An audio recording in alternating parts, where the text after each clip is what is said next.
লিটনের ক্যাপ্টেন্সি আমি বলবো যে মারাত্মক প্রোঅ্যাক্টিভ একজন ক্যাপ্টেন। শান্ত তার ক্যাপ্টেন্সি পাওয়ার পরে তার ব্যাটিং পারফরমেন্স যদি দেখি যে অসাধারণ। ফার্স্ট অফ অল ধন্যবাদ দিব ক্রিকেট বোর্ডকে, বিশেষ করে বোর্ড প্রেসিডেন্ট আমির ইসলাম বুলবুল ভাইকে। মৌখিক কথা হয়েছে ফাহিম স্যারের সাথে এবং বুলবুল ভাইয়ের সাথে, সালাউদ্দিন ভাই এবং হেড কোচ সিমন্সের সাথে থাকবো। আমাদের সঙ্গে আছেন বাংলাদেশ জাতীয় দলের ব্যাটিং কোচ মোহাম্মদ আশরাফুল। কথা বলবো তার সঙ্গে।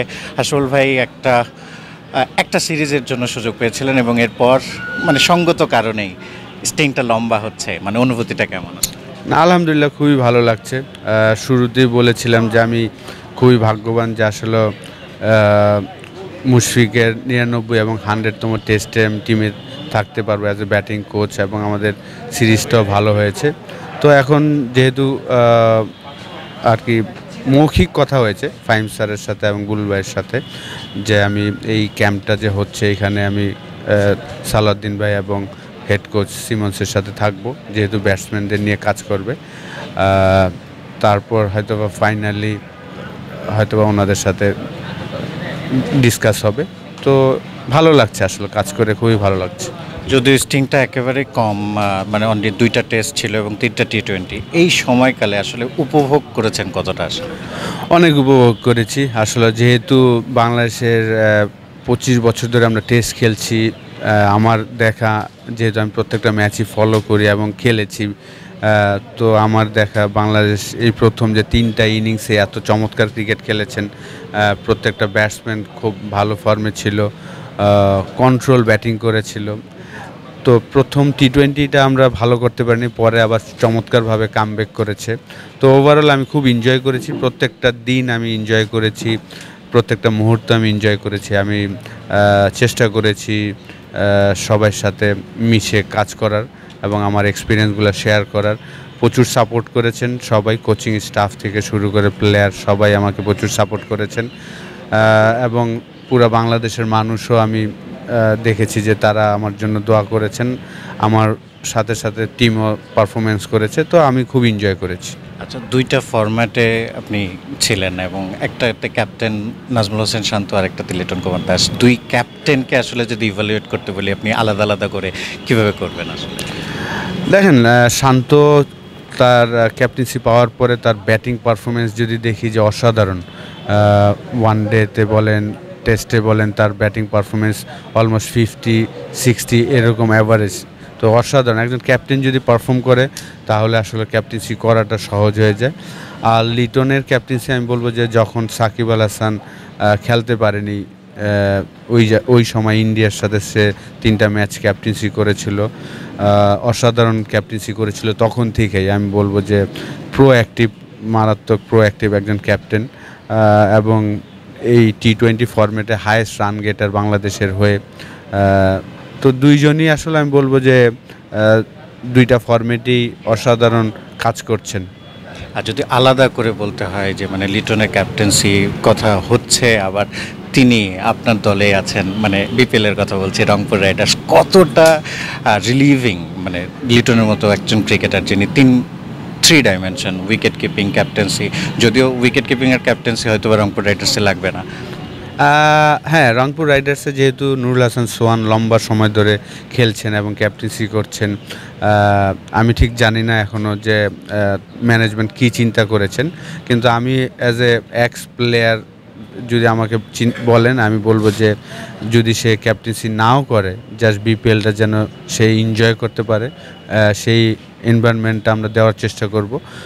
ব্যাটিং নিয়ে সে শুধু চিন্তা করবে, পারফর্ম করবে, আর ক্যাপ্টেন্সি করলে তো ডিফারেন্ট রোল, সেটা সে জানি কিভাবে করতে হয়। তো খুবই ভাগ্যবান আমি বলবো যে রংপুর রাইডার্স লিটনকে আমরা ফার্স্ট কলেই পেয়ে গিয়েছি। আশা করব যে ভালো একটা সিজন আমরা কাটাবো। রংপুর রাইডার্স স্কোয়াডকে যদি 10-এ মার্কিং করতে বলি তাহলে কত দিবেন? ওভারঅল সব কিছু যদি আমি চিন্তা করি 10-এ 10 দিব, কারণ আপনার প্রচুর অলরাউন্ডার আছে আমাদের টিমে, এবং যেই 7 জন লোকাল প্লেয়ার সবাই কিন্তু খুব পারফর্মার এবং ন্যাশনাল টিমে খেলছেন এরকম প্লেয়ার আমরা পিক করার চেষ্টা করেছি। তো আমার চোখে আমি ফরেন কালেকশন এবং লোকাল প্লেয়ার হিসেবে আমি 10-এ 10 দিব। Well done, side by side, free. আর শেষ প্রশ্ন ভাইয়া, অনেক বছর পর মানে আপনি যখন আবার ক্রিকেটে ফিরেছিলেন খেলোয়াড় হিসেবে, একটা স্বপ্ন ছিল, আপনার ভক্তদেরও স্বপ্ন ছিল যে জাতীয় দলে ফিরবেন, খেলোয়াড় হিসেবে সেটা ফেরা হয়নি, কিন্তু কোচিং রোলে ঠিকই ফিরলেন। আসলে এই ইয়াটা মানে আপনি খুবই শক্ত একজন মানুষ, কিন্তু কখনো কি চোখের কোণে পানি এসেছে যে এই ব্যাপারটা ঘটলো শেষমেশ? না, আলহামদুলিল্লাহ, এটা তো আমি ফার্স্ট অফ অল ধন্যবাদ দিব ক্রিকেট বোর্ডকে, বিশেষ করে বোর্ড প্রেসিডেন্ট আমির ইসলাম বুলবুল ভাইকে, যে ওনার মাথা থেকেই এই জিনিসটা হয়তোবা এসেছে যে আমাকে অপরচুনিটি দেওয়াটা।